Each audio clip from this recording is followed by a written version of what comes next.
যুবকরা হাত করছে আল্লাহ, আল্লাহ সবাই একটা ডাক্তার নজর আল্লাহ, সবাই জুড়ে ডাক্তার আল্লাহ।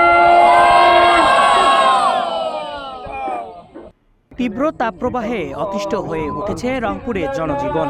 অশোচনীয় গরম থেকে বাঁচতে বৃষ্টির আশায় আল্লাহর কাছে দোয়া ও ক্ষমা চেয়ে ইস্তেস্কার নামাজ আদায় করেছেন মুসল্লিরা।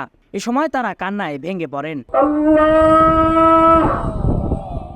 শনিবার সকাল 10টায় রংপুর সিটি কর্পোরেশনের 30 নং ওয়ার্ডের পূর্ব খাসবাগ সবুজপাড়া জামে মসজিদ মাঠে সালাতুল ইস্তেস্কারের নামাজ আদায় করেন মুসল্লিরা।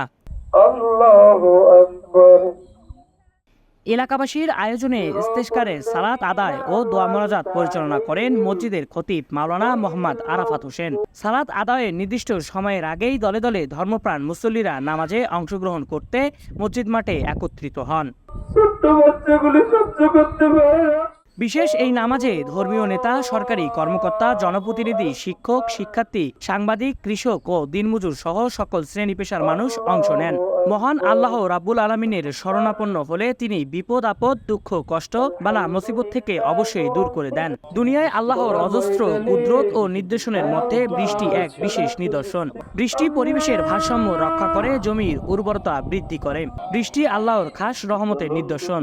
তাই বৃষ্টির আশায় ইস্তেস্কারের নামাজ অনুষ্ঠিত হয় বলে জানান আয়োজকরা।